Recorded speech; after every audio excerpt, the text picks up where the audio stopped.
Thank you, Shawn. Hey. Thank you. So, hi. I'm Shawn. I'm, as you mentioned, I'm managing director with Ykone. Ykone is a creative agency for social media content and influencer marketing. It was started in 2008 with the goal of helping the most creative brands in the world refine and develop their social media strategy. Thank you very much for the opportunity to be here. I'm very happy to join you all today. Let's see if I can get this to work. So I joined Ykone as managing director just over a year ago. Based in Berlin, I oversee influencer relations and new business development in Germany, the UK, and the Netherlands as well. Our headquarters are based in Paris. So we've got around 60 people or so sitting in Paris. We've also got satellite offices in various cities around the world here. As you can see, New York, Dubai, London, Berlin, Copenhagen. And these are just a few of the international brands that we've worked with.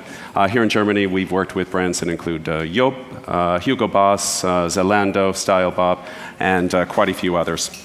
So I have a short show reel that I'd like to share with you today just to give you a nice glimpse into the world of Ykone, and then we'll go ahead and get started.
So the question I'd like to pose today, and the question that's guiding my presentation, is why should beauty and fashion brands take a page from digital to stay in vogue?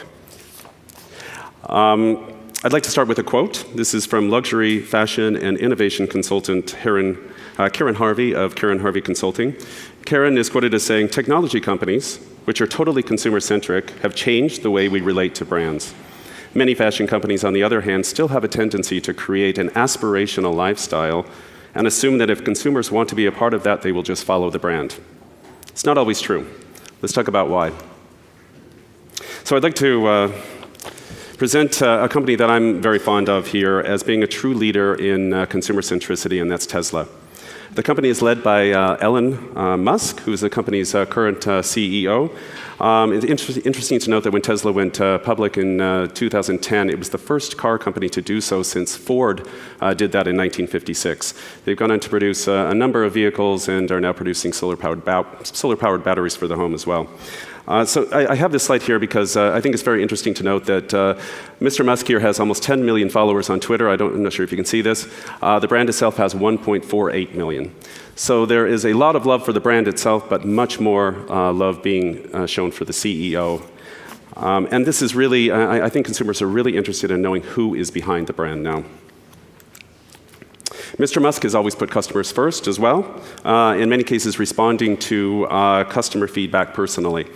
It was early last year that a Tesla driver actually tweeted that he was having difficulty charging his car because every time he would look for a station, there was somebody parking there, sometimes overnight, preventing anybody else from using that spot.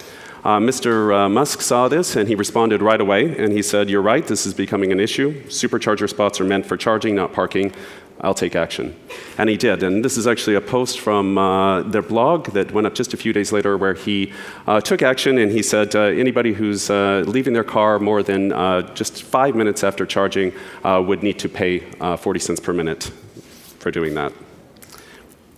Another case involving customers, putting customers first here. This is from earlier this year. It was spotted A Tesla driver was driving in Munich, and he spotted a Volkswagen Passat who was kind of careening out of control on a bridge. As he pulled up to the car, he saw that the driver was actually unconscious, and as it turned out, had suffered a stroke. After calling the fire department, he was able to maneuver his car in front of the Passat and use the bumper of his Tesla to actually stop the car and move it over to the side, thus preventing, I think, what could have been a pretty horrific accident. Mr. Musk, in appreciation, he had read this story, and he tweeted in response, he said, Tesla will cover all repair costs, and this will be expedited.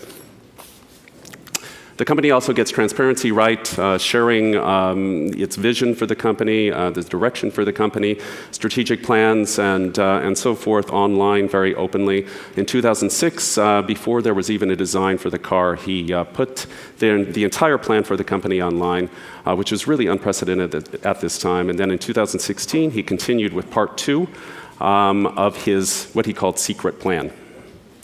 So I think, why does he do this? It positions him as having great credibility. I mean, not only with his team, not only with his investors, but with, most importantly, his customers. And the customers respond by posting content of their own, sharing their excitement and love for the brand. So what can we learn from this? 3 key areas I'd like to talk about: transparency, consumer centricity, and real-time engagement. So let's first talk a little bit about transparency. So what exactly is transparency? I think transparency, above all else, is being authentic. And what is authentic? What is authenticity? Authenticity is being the same person when people aren't looking as when people are looking. We're in a world now where consumers want to know everything about the brand. They want to know about more than just your brand. And if brands aren't transparent, consumers are going to find that information elsewhere. Savvy brands are also using the power of transparency and their platforms to challenge the world's division. Diesel is a shining example of a brand sharing its political view openly and honestly. I think many of you are probably familiar with this campaign or saw this from last year. To promote the Spring-Summer 17 collection, Diesel worked with famed photographer and director David LaChapelle to shoot a beautiful spot which encourages consumers to make love, not walls. So this is an obvious commentary on one president's vision of putting a wall between the United States and Mexico, and a very honest approach to sharing a political view by a brand. And according to Diesel creative director Nicola Formichetti, Make Love Not Walls is about tearing down the mental and physical walls that separate us and let all sides come together in the name of unity and love. And if you haven't seen this, I encourage you to check it out. It's pretty fantastic. Another brand that is really getting this right is Everlane. So people are concerned more and more about the human and environmental impact on the clothes that they're purchasing. This information helps them make more informed decisions. Consumers, especially younger consumers today, really prefer that a brand stand for something and that they share this vision. So if you look at Everlane, for example, they've coined what they're saying is called radical transparency. They famously list all of the materials, hardware, labor, and transportation costs for the production of their clothing. They feature different, actually video from the floors in China, the factory floors, interviews with the workers and so forth. So really giving consumers an inside view of what makes this company tick and what they stand for. So let's talk about consumer centricity. Social media has enabled and facilitated direct-to-consumer conversation like never before. New and existing brands are celebrating this and taking advantage of this with something which is called crowdsourcing. Glossier is a relatively new makeup brand. It was launched by Emily Weiss, who is a fashion and beauty blogger, who, when she got ready to launch the brand, she tapped her Instagram community of 400,000 for advice about everything from which products to develop to the actual packaging. Glossier was born. This is actually a post that she published, which was called, "What is your dream face wash?" The post got hundreds of comments with people suggesting everything from seaweed extract to powder cleanser, keywords like mild and glowy. All of this was sent directly to the chemists and used in the production of the product. Milky Jelly Cleanser was born 1 year later, and it was a huge success, as you can imagine. Charlotte Tilbury took a page from this as well. When she was just about to launch 2 new lipsticks, she went to her community and asked for advice about what to call these 2 shades. 7,000 comments later, Between the Sheets and Kiss Chase were launched. And this is actually a quote from Tilbury in an email shortly thereafter. "I choose the name Between the Sheets, named by my wonderful Instagram follower, Audrey Lim, because it has a dreamy Brigitte Bardot feeling to it." I mean, what an incredible shout out. And lastly, I'd like to talk a little bit about timing, and specifically real time. Social media is offering brands opportunity to connect with consumers 24/7, as we all know, and effectively enabling real-time dialogues on a broad scale that allow us to learn about the needs and desires of consumers even before a product is launched. We actually look at Ykone, we consider 2016 was the year of live video streaming. I'm not sure if any of you are familiar or have heard of Chewbacca Mom. But I'm wondering how powerful is live video? Well, we could ask Candace Payne. So Candace, she has a YouTube live channel, and she would oftentimes post videos about the simple joys of life. As you can imagine, she didn't have a number of followers. Her friends and family were enjoying these videos, and beyond that, not too many people. Well, one afternoon, she, on a whim, picked up a Chewbacca mask for her son, and in the car decided to put the mask on and have a little bit of fun with it. She created a live video. She posted this to YouTube Live and sort of forgot about it. 24 hours later, she had 24 million views, and the video actually went on to be seen 200 million times. So overnight, she was famous. It really shows the power of live video. She's actually working with television network TLC now to produce her own series. Just a couple of statistics here.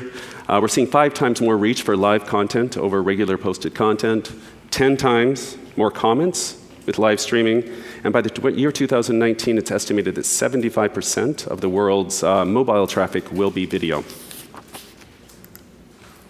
Benefit Cosmetics launched a Facebook Live series, which they called Tipsy Tricks. These are 30-minute sessions. They air on the brand's Facebook page. And in a nutshell, there's a host, and the host invites maybe an influencer or a makeup artist in for a glass or several of wine. And they talk about makeup, and they respond to questions in real time from the community, their community on Facebook. Why is this successful? It's entertaining, it's educational, and it presents a personality for the brand. It's personal above all else. 1,000 to several thousand fans tune in every single week for this. Second example I'd like to talk or show you today is for Rebecca Minkoff. So she's a designer. We're actually talking buying in real time now. For the launch of her fall 2016 collection, Rebecca she created a beautifully orchestrated live experience from start to finish and introduced what has come to be known as See Now, Buy Now. Introduced on the desire to deliver on instant gratification, See Now, Buy Now has already proven extremely popular with what is being called the I want what I want when I want it generation. So this is some video from the show, which took place in Soho in New York City, just in front of her store. Pieces from the collection were made available for purchase immediately after. Interesting to note here, too, is many of the influencers who were invited to the show were actually walking on the catwalk. So typically, they would be posting or streaming live. They were actually the content themselves, so that was quite interesting. So really a stellar cross-platform live streaming and shopping event that checked all 3 C's, content, commerce, and community. So what are some next steps that you can take right now? I think first and foremost, grow your community. You might have a small community or no community at all. Start now, because it's important and it will grow quickly. Secondly, get to know your consumer. This is a one-on-one conversation, real-time chats, events, any opportunity that you can take to get to know your consumer and truly understand what their needs are, and involve them. Get them involved in what it is that you intend to create or intend to produce. And then lastly, take action and keep learning, always. Thank you.